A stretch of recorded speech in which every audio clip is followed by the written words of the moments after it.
Good morning and welcome, a warm welcome to everyone who has joined us today on our Work Mind Matters connection session for construction, the built industry. My name is Alison Hallett. I'm the founder of Work Mind Matters, and I'm an occupational therapist working in the space of mental health within the workplace. Now, the connection sessions are really about starting authentic conversations about mental health, the challenges around it, and how to look at solutions that may support the industry. Today, we're going to be starting a conversation with a fantastic lineup of people who are joining our panel. And we even have a personal story that we'll be starting with someone who has been within the industry for about 30 years. Without further ado, I would like to hand over to our fantastic moderator, Jenny de Koker, who will take you through the rest of the morning. Thank you, Alison. Appreciate the introduction. I'm so excited to be moderating with you on this session today. I would like to introduce to you today Mike Traherne, our Contracts Director at World of Windows. Mike is going to be taking us on a very personal journey and sharing his story with us today. Please note that this has been a pre-recorded video clip. Due to various reasons, we had to record it beforehand, but please know that Mike will be available during the Q&A session to take any questions or comments you'd like to make during that time. So please sit back and enjoy the personal story by Mike. Thank you. All right, so good morning, everybody, and thank you very much for allowing me to share my 7-minute story. My name is Michael Traherne, and I had a complete meltdown, and even to a point where I was told that one night I got a phone call to say if I don't do anything, then I will probably die very soon. So I work for a company and we design, supply and install facades. I've been doing this for 30 years. And my story starts well before 2016, but I need to start there. The stress of the industry was starting to take its toll on me. I started showing health problems, signs, shaking hands, tingling fingers. But my nickname at work was Man van Staal. And I just avoided all these signs and I just kept pressing on. I took on more responsibilities and it didn't end there. My relationship with my wife was a problem, and I took it out on her, as well as my beautiful girls. What I did was I went on tablets because I thought of trying to take tablets to avoid the actual problem, which was just the inevitable, which was the meltdown. Obviously, I never heard of the word meltdown in my life because it was something that no one spoke about. It just never happens to men, grown men, 58 years old, who are meant to be tough. But as you can see, I'm not that tough guy. My work was based around the following priorities: work, family and siblings, children. My wife was lost. I never showed emotion, and I always fought it back in public where if something happened and I needed to have my moment, I used to like cough and walk away, pretend I had to go to the toilet. They talk about CEOs hiding behind their desk and crying, but my desk was my car. It was my safe zone where I could cry and nobody would know my weakness.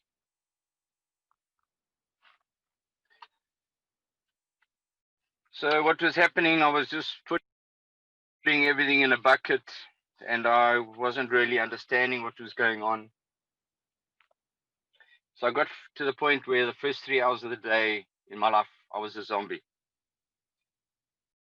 I actually didn't know where I was. I drove around pretending to go where I was supposed to go, but I didn't. So I actually didn't know where I was. My bucket overflowed. I was angry, I was mad, I was this horrible person. All I wanted to do was fight. Why? Because the pressure in the industry was ruthless and it just never ever ended. I then had a neck operation as the tingling fingers was becoming a real problem. And I spent one night in intensive care. And I realized that I was actually allowing people who were passionate and nice people to come into my zone, which I never did before. I never knew that there were nice people out there. I pushed it aside. So finally, after thinking of killing myself and driving myself into the sea, and after many therapy lessons, I went to my GP and he told me, okay, it's time now. Now you have to go to the clinic. So I ended up in the clinic, this wonderful place. Just took me back to reality. I met a wonderful lady called Shelby, and she sorted my life out. And my bucket started to empty. I figured, how can this man van Staal be beaten by occupational therapists, all these people who I was avoiding for probably 30 years of my life?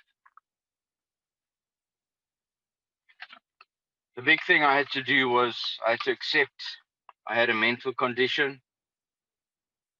We didn't quite know where it was in the range of 1 to 10. And I actually don't care where it is. I put up my hand. I said I had a condition. And I'm proud that I did it.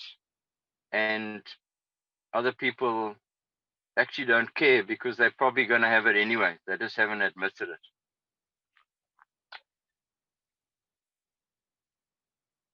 So I went back to work and I had my boundaries. I set boundaries.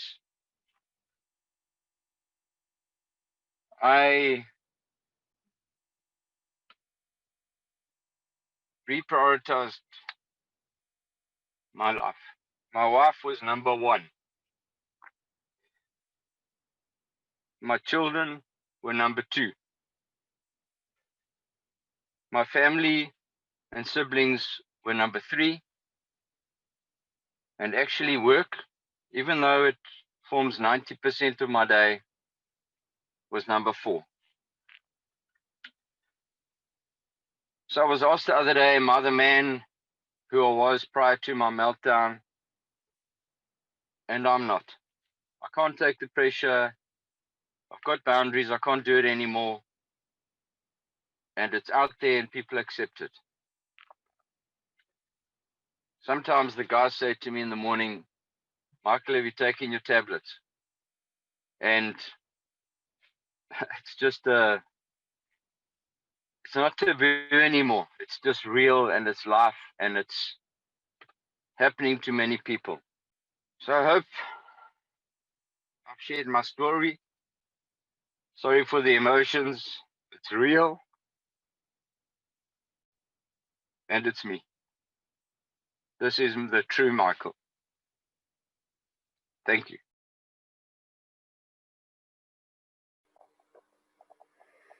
Wow. Thank you, Mike. I think we can all just take a moment to just absorb that incredible and personal story that Mike has shared with us.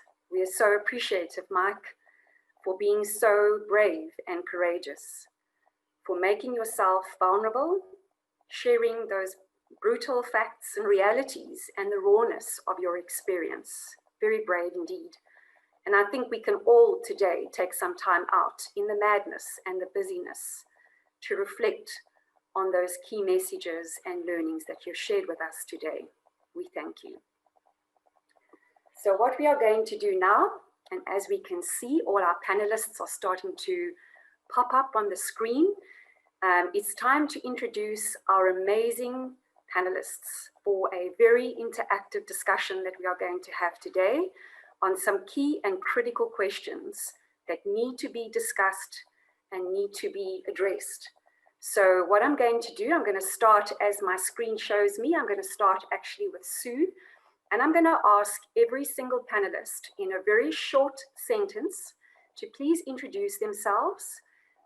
Please share your name and your surname, the company that you are with, and if you discovered any hidden talents or maybe started a new hobby during the lockdown period. Sue, thank you. Just remember, please, all our panelists to just unmute. Thank you. Unmute, sorry. Hi, I'm Sue Killian. I've actually been in the building industry as a quantity surveyor for over 30 years, but I now have my own business as a stress management and Enneagram training coach. I realized when I was in the business how much the need to address what we're doing today and how vital it was. And I decided to become a coach so that I could serve people and help with them coping and finding the skills they needed to cope with stress. Fantastic. Sue, thank you very much. I'm going to hand over to Vuvu. Could you please introduce yourself? Good morning, everybody. My name is Violet Tubadi, and I'm also a quantity surveyor by profession, currently a partner at a company called RLB Pented Quantity Surveyors, a global cost consultancy firm. I'm also part of an organization called Women's Property Network, where we provide support to entrepreneurs, female entrepreneurs in the property and the construction space. I must say thanks to Mike for sharing his story with us and allowing himself to be vulnerable as well. I was a bit moved there. Jenny, to be honest with you, I don't think I discovered any hidden talents. But what I can say is that I did discover an appreciation for music and lyrics in music. And I also discovered an appreciation for balance, because there was a point where I'd get a bit frustrated. I'm an outdoor person. You have to be inside and be in between meetings and Zoom meetings. I'd squeeze in a yoga session in between my meetings. Thank you. Great, thank you. I'm going to hand over to Dave, if you don't mind introducing yourself. Sure. My name is David Elliott, and I'm currently working with a business called M2G Janssen. It's launching a business for a couple of French investors down here in Cape Town. And I've been in the construction industry for 25 years. And learning something during COVID was learning how to shoot and edit a video, which was quite cool. Awesome. Thank you, David. I'm going to hand over to Paul now, and also just to make everybody aware that Paul is actually based all the way in Ruby Castile. So if there are any connectivity issues down the line, just be aware of that. But Paul, over to you. Thank you. Hi, thank you, Paul. TT, retired, some online areas of construction industry, the effect is to testing, it's stress in the work, construction, quantity surveys. Challenge was converting over teaching. Thank you. Thank you, Paul. Luanda, over to you. You can just, there we go. Thank you. Yes, good morning, everyone. Good morning to the viewers. Name is Luyan. I'm an architect based in Cape Town. I've been practicing here for 20 years, running my own studio, small office. It has come down from 30 to about 10, and that's got to do with the state of the industry we're in. I'm from Tata originally. Studied in Germany, left South Africa during the dark days of apartheid in 1986. After my release from Robben Island, I had to leave the country and find places where I could, find some refuge. I've been back since 2000, and I've been working in Cape Town, doing mostly public sector work, socially oriented projects that have a lot to do with the communities that are marginalized. And this is where I do most of my work, and we can talk about that later. I see my role as an architect more from the social context of how do we create quality environments, how do we create healthy office environments, work environments.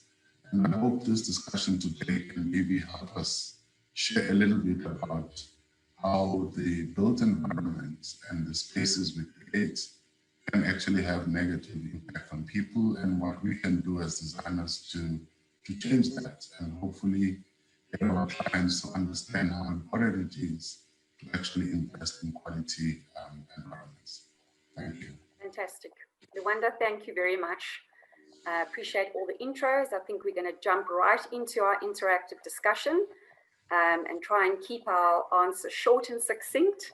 So I'm going to ask Paul if you can kick off the session for us. And I'm going to be presenting some very tough questions to our panelists today. So Paul, if you could please paint a brief picture for us on what the state of mental health in the industry is. How do most people manage their stress and mental health in the construction built industry, on and off site? Over to you, Paul. Okay, thank you very much.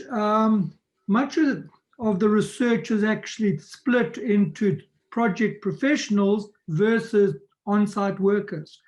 And as Mike said, for example, in studies of project professionals, boundary permeability is very, very extreme in that after hours work contact leads to work-family conflict, which leads to psychological distress and sleep irregularities.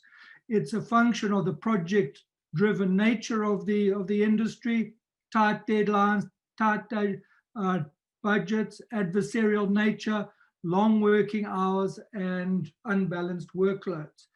On the other side, in the construction workforce, evidence worldwide indicates elevated suicide rates, alcohol and drug abuse, and also burnout and poor work relationships.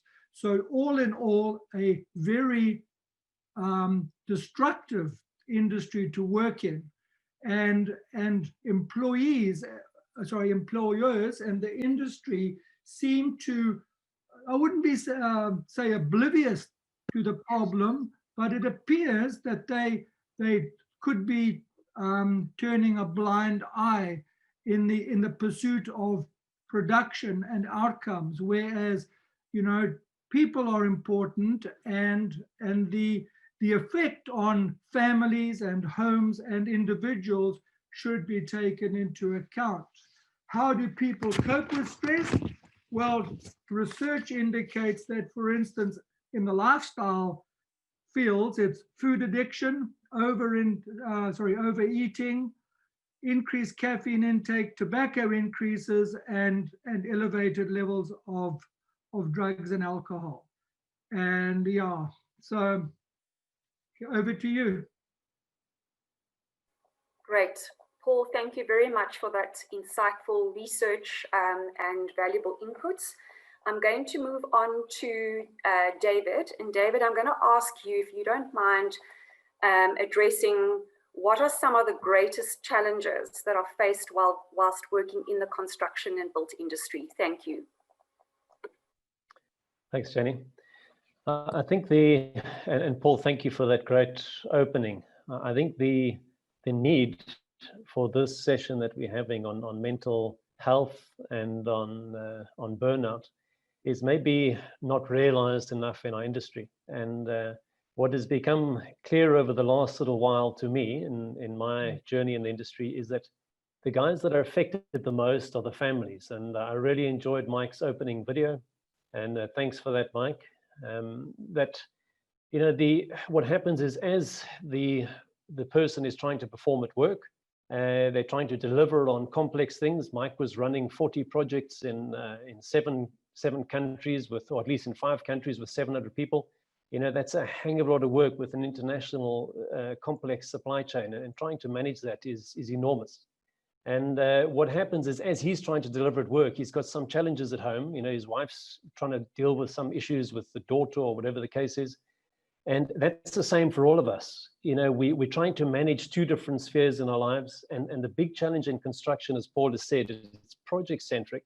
So you've got a deadline, and I was chuckling to the panelists yesterday that the QSs are the biggest problem. They're not actually, but budgets are tight. And the QSs drive that budget because they need to look after their clients. And in order to get the projects, contractors tender really tight. So they reduce their margins to win it on a tender base. And that's another discussion. But that actually sets the scene for what we call an adversarial construction industry, which is based on the old British system. The Britons have moved on, but in South Africa, we still haven't cottoned on entirely, although some jobs are now done with 2 envelope packages or design build. But just to go back specifically then to the issues, I just wanted to mention a few things. And I've mentioned now why we should be talking about mental illness. And I didn't know, and thanks to Ali Hallett and Paul, that the suicide rate in the USA construction industry is actually 5 times higher than fatal injuries. That was news to me. And the tragedy is that these breadwinners potentially in homes not able to work after a breakdown. And some of them, if they're younger, they actually can't retire because they're not financially free to do so. And in addition to that, this kind of, you know, the work influences the family influences the work, and this pressure ends up in the family suffering the most, and the business no longer being future-proof. And, you know, every person has to eat. So to eat, you need to work, and to work, you need a business. And if we just go and kind of zoom out and say, what is a business? You know, business is to create and maintain a customer. That's what every business, most businesses in the world are to create and maintain a customer. And you cannot maintain a business if you're not delivering. And in order to deliver in a project-centric industry, it's not easy, because it's like delivering a prototype car, you know, so it takes the automobile industry 10 years to develop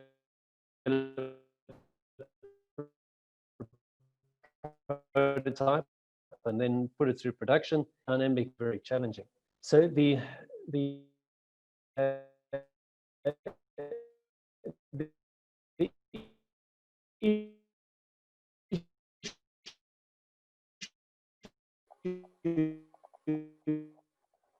I think we are We're losing you there a bit.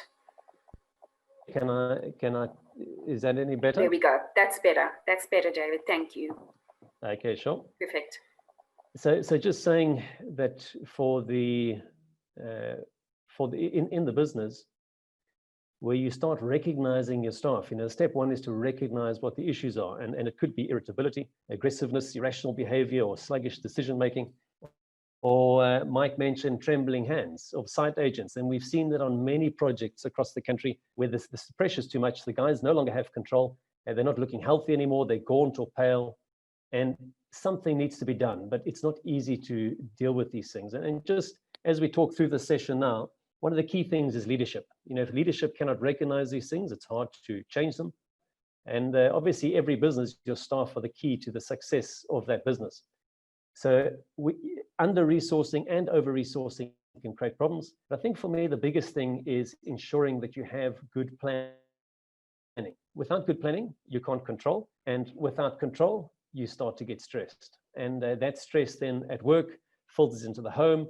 And then that cycle starts that Paul illustrated for us. Thanks, Jenny. Great, David. Thank you for those valuable insights as well. I think just some of the key points that came up there is definitely leadership, good planning, and being able to identify those signs, So I think, thank you so much, Dave. I'm going to move on just to keep the conversation going and also for sake of time. Vuvu, I'm going to ask if you could help us on the following question, please. Do you believe employers in the industry need, just leading on from what David has just said, do you believe employers in the industry need to invest more in mental health and well-being of their employees? And if so, why? Thank you, Vuvu. Thanks, Jenny. Yes, indeed. I think as David has mentioned, throwing the pressure over to the quantity surveyors, that as you work on construction projects, that they are faced with challenges of budget constraints. But yeah, sure, I do believe that they do need to invest more in mental health, because I think as Paul has highlighted, there's a clear link between workplace stress and the construction industry and the negative effects on of construction employees and the families. So employers definitely have a responsibility in this regard. Not only will it provide improvement of better work performance for employees, but employers will also have to try and open up more dialogues and start asking how the employees are coping. Also, the concern around projects that span over long periods, introduce initiatives around compulsory leave or mental wellness leave. And maybe it will be a concern around pricing that, okay, you let people go off on leave, but even the pricing, it's something that could be factored into, let's say you're dealing with bill of quantities and tendering. The pricing component is something that can be introduced when you're dealing with projects to allow contractors to cater for that cost component. And also you'll find that sometimes employees, they really struggle to admit to the actual fact that mental health is the real challenge that is affecting their work performance, because they fear being seen as failed, or they fear or losing their jobs. So it's up to the employers really to apply conscious mind into understanding what is affecting employees in delivering work and in taking part in these projects that span over long periods. How do you avoid burnout? And another area that definitely needs attention is investing in occupational therapy. Definitely for me, this will act as an intermediary that will enable employees to disclose their difficulties openly to a third party without a fear of losing their job. And obviously the employer on the other side will be able to provide specific employee requirements to assist them to remain productive, because it's fear from the employers, it's also fear from the employees. So how do you strike the balance? So definitely investing in occupational therapy, construction, and the built environment is important. Another thing is perhaps to introduce compulsory medical assessments, in construction sites that will deal and identify mental health challenges that are faced by employees. I think yesterday, Luyanda spoke about designing for healing environments that needs to be introduced. We need to be or to feel inspired when we are at work, promoting innovation through spaces. We call them breakaway spaces now. So definitely that responsibility does lie with the employers, and allowing employees as well to take time out. I know that sometimes this can have cultural constraints. People are scared to go away, but it's something that should be initiated, I believe, from the employer's side. Otherwise, it's like we're driving a car and we don't even maintain it properly. And then when the breakdown hits you, or the burnout. So yeah, definitely for sure. I think that's the input I can provide from an employer's investing in employees' wellness. Definitely there's work to be done there. Absolutely. I totally agree with you. And thank you for that input. I think it leads on very nicely, and I'm going to ask Luyanda if he can please step in here, because I think it leads very nicely onto some of the aspects that Vuvu touched on. To what extent does design play a role in our mental health, and how can business owners and designers create these spaces that promote mental health and wellness? Luyanda, thank you. Yeah, thank you. Thank you, Jenny. I'll start by answering a question I forgot to answer. That actually during lockdown, I became the house chef. My creativity translated into cooking. So I think that was a good one for me. Okay, yeah, I think Vuvu has introduced this aspect, which I think is one of my areas of real interest in as a designer, as a person working as an architect. But I would like to start with just more on a broader context to say that I see the role of an architect as really having that social component to say that in general, how do we create healthy environments and ensure that the built environment actually meets the needs of healthy human beings, improving the quality of life. I mean, if you just take it on a broader South African context, I mean, we've got serious spatial challenges here, where your place of work and your place of home, place of residence are well stretched apart, and you have to have long hours to get to work. And I can imagine what stress factors that causes to people. I mean, I decided in Cape Town that I'd never live anywhere which takes me more than 15 minutes to work. So what about the people who take 1 hour, 2 hours to get to work?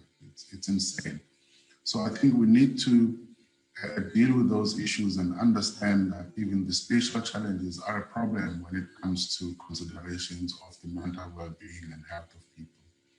And to take that to another level, we also know that bad design also has an impact on people's well-being. And we know that COVID had its highest impact in the informal settlements and in the townships, where these areas are overcrowded and people cannot even socially distance at all.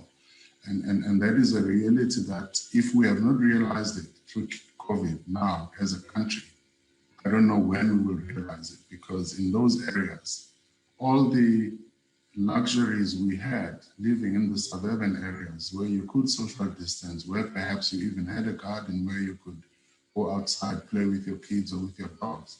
But in the township areas and informal settlements, this is totally impossible. And we need to find ways and understand agency we need to engage in order to change those environments environments as best as we can. And then talking about the role of design, I do think that we need to be more sensitive to the work environments we create as well, to ensure that we avoid this is 30 years science and research, which has actually informed us how buildings can make people sick. This has been established long ago. There's something called the sick building syndrome. If you have buildings or offices where you cannot open windows, they rely on air conditioning, you don't have natural light, you are going to have people being sick. And if you use products, materials, which are toxic, you are going to have people being sick. So you do see now that even when it comes to sustainable design, we are talking about more organic materials, more organic paints. Make sure that offices have openable windows, and you can utilize as much natural light as possible.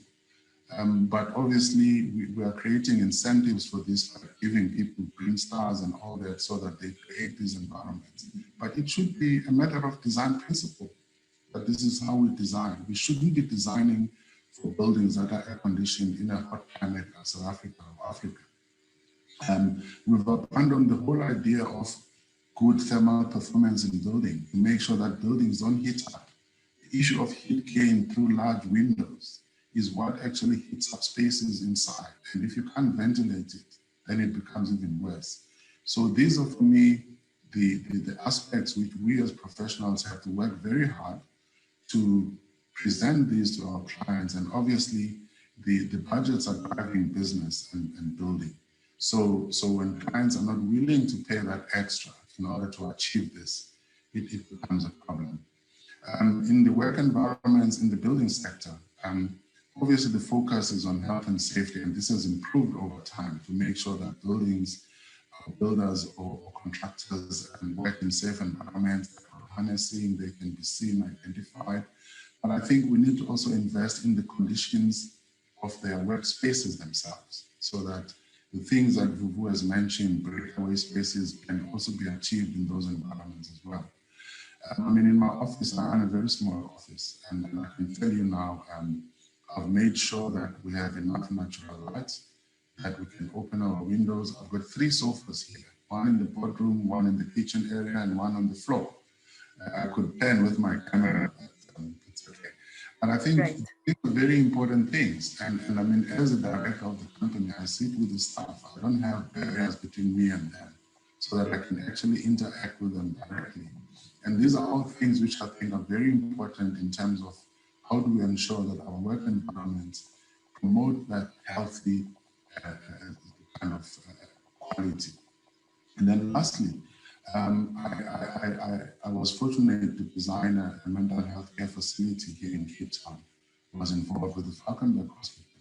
I had to learn new ways of how architecture can provide a therapeutic environment, even for people who have got challenges when it comes to mental health and all this. So it's not only just our offices, but as architects, when we design hospitals, when we design various facilities, even prisons. I was in prison for 5 years, and that's another topic in itself, in terms of how bad design can influence the condition of people who occupy those spaces. So for me, design is really at the center of it, and the more we understand it, it's a mindset issue more than it should be a cost issue. We should have the mindset that design is important, and we should apply it to create healthy environments. Thank you. Wanda, thank you so much once again for such valuable inputs. I think we could talk about those critical points you touched on actually for hours.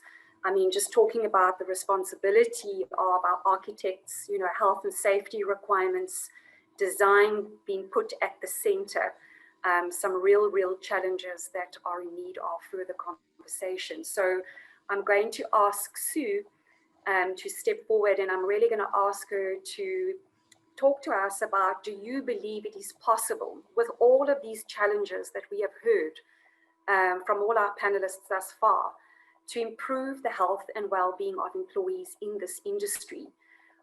If you could please share with us succinctly some of the best practices and solutions that we could introduce and where do we actually begin?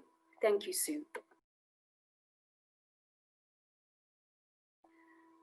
Sue, let me just unmute. Thank you. Thanks. Do I think it's possible? Absolutely. But it's going to require an enormous change in actual workplace culture.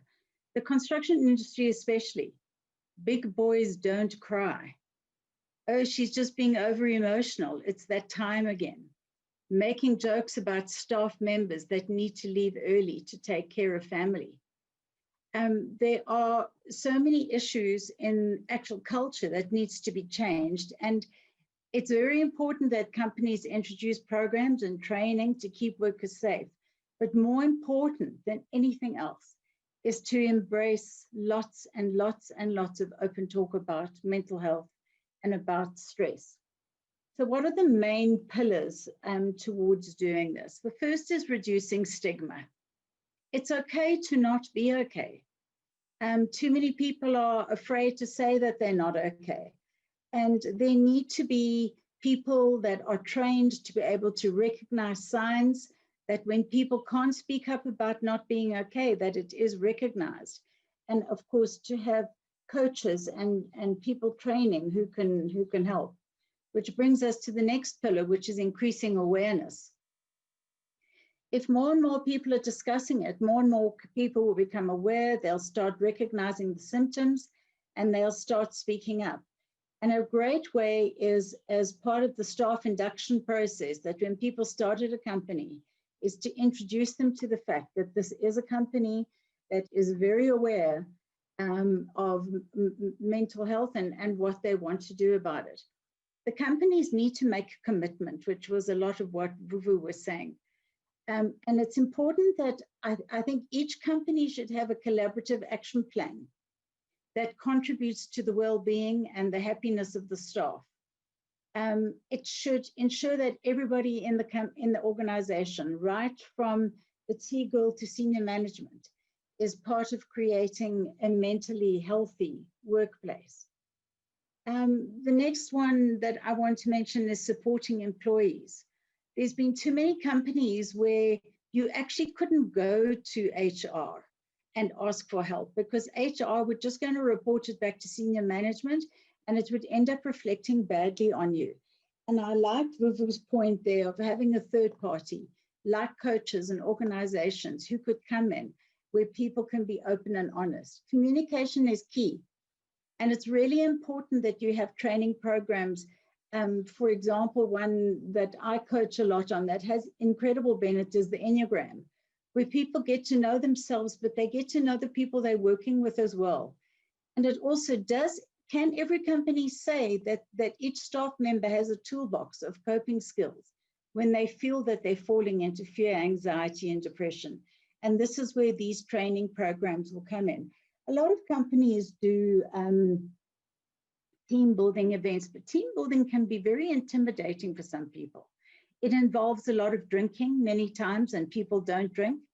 And it also, you know, if it's a sporty thing and somebody isn't a sporty person, it actually becomes really scary and really intimidating. And I think what's very important, I know one of the things that I noticed about COVID is that people don't recognize and know what their own gifts and talents are. And there should be training for senior management and training for members on teams to be able to build skills and confidence of each team member, to give them the tools and the resources that they need to be able to check in with themselves, to manage their own well-being, and to have the confidence to approach somebody, to be able to have those kind of conversations with them. There needs to be a lot of education on workplace bullying and harassment. A lot of people don't even know what the signs of workplace bullying and harassment are. They think they're being funny, they think they're joking, and meantime they're intimidating and they're breaking down somebody else. Senior members and senior employees should be educated on how to mentor more vulnerable workers that they have on their staff who are not coping. And one of my most important things is that I think companies, I think we need to do less stick and more carrot. I think in the past, in order to meet deadlines, there was a lot of stick and threatening, and if you don't get it done on time, and these are put people into very fearful, anxious environments. And I think that there should be a lot more incentives to build up people's skills, to give them the recognition and praise that they need. And incentives like, if the project ends on time, we'll go and do this as a team, or we can do that as a team, and just have all sorts of things that you can use to encourage staff rather than to threaten them. Awesome. Sue, thank you again for those valuable insights that you've shared with us. I think just some of the things to lift and highlight, certainly that talks to the how, because I think that's the greatest thing that what we individuals want to take away from today is how we do this. How do we approach this? Where do we even start? So you mentioned programs, training, introducing incentives, to partner potentially with coaches, just recognizing the signs. And I want to bring and just ask Alison to weigh in the discussion, please, Alison, just with wrapping up with your thoughts and comments on what the panelists have shared on these critical questions. Thank you. Thank you very much, Jenny. So thank you to all of you panelists for that really valuable contribution. I think everyone has touched on something so relevant but unique to the challenges and the experience that you've had. And I think we've heard of some great solutions and ideas, even in terms of design, in terms of culture and training and things that can be done. But I think at the end of the day, this is a high performance, high stress environment. And I know certainly that a high performance cannot be sustained for prolonged periods of time without rest, without time to refresh. And that is where it is so important that as individuals, we also take responsibility in being self-aware. If there are signs and you're experiencing things where you think, oh, okay, I've been feeling that for quite a while, but you keep ignoring it, it's not sustainable. And so it's about identifying, being self-aware of where you're at personally, and for companies to acknowledge and be aware that there are people struggling within the industry, within your company, and that should be something that you should be identifying. And I think just on a self-care, in terms of just self-care, some of the signs and symptoms to look out for when it comes to hitting into really high stress burnout is when these symptoms start to really impact on your performance, on your ability to function, especially at work, when it starts to impact on your performance. The various things that you can look at is physically, in terms of sleep, in terms of symptoms like Dave mentioned, the trembling, muscle tension, headaches, migraines, things like that. Cognitively, a real brain fog, a sense of not being able to think straight, no deep thought, not being able to focus on a task.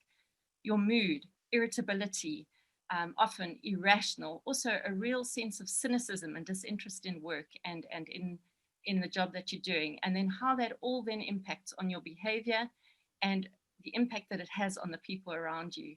And that self-awareness and self-care and self-regulation is really key, I think, in terms of just managing your own mental health and taking responsibility for yourself in this space. Thanks, Jenny.